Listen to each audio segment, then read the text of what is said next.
کراچی میں گرمی بڑھنے سے ہیٹ اسٹروک کا خدشہ بھی بڑھ گیا۔ طبی ماہرین نے عوام کو زیادہ سے زیادہ پانی پینے اور تیز دھوپ میں گھروں سے غیر ضروری طور پر باہر نہ نکلنے کی ہدایت کی ہے۔ دیکھتے ہیں نمائندہ ڈان نیوز انم مشکور کی رپورٹ۔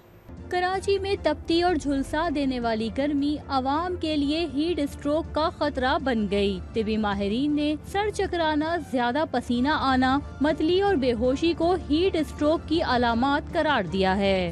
یہ فیل ہو کہ یہ ہیٹ اسٹروک کا پیشنٹ ہے تو اس کو سب سے پہلے تو ٹھنڈے پانی کے ٹب کے اندر، آئیڈیلی جو ہے نا ٹب کے اندر ڈالا جائے اور جلد از جلد قریبی ہاسپٹل لا کے اور اس کو ہیوی ہائیڈریٹ کر کے اور میڈیکلی ٹریٹ کیا جائے، کولنٹ کیا جائے تاکہ وہ ہیٹ ایگزوشن اور ہیٹ اسٹروک کے سائن سمپٹمز ہیں وہ ریورس کیے جائے۔ بعض طبی ماہرین کے نزدیک ہیٹ اسٹروک سے صرف باہر دھوپ میں نکلنے والے ہی متاثر نہیں ہوتے، بلکہ گھروں میں کچن میں کام کرتی خواتین کو بھی ہیٹ اسٹروک ممکن ہے۔ سارا دن آگ کی بالکل سامنے ہوتے ہیں، روٹی پکانے میں تینوں ٹائم، اس کو بھی چاہیے کہ اپنے آپ کو پانی زیادہ استعمال کریں۔ وہ اگر وہ سمجھیں کہ چکر آ رہا ہے کچھ تو بی پی چیک کروا کر کم ہے تو ORS وغیرہ ہی پی لیں۔ شہر قائد میں شدید گرمی کی لہر کے سبب بچوں، کم قوت مدافعت والے افراد اور بزرگوں کو ہیٹ اسٹروک کا خطرہ زیادہ ہے۔ اسی لیے طبی ماہرین نے عوام سے احتیاطی تدابیر اختیار کرنے کی اپیل کی ہے۔ کیمرہ مین نبیل کے ساتھ انم مشکور، ڈان نیوز، کراچی۔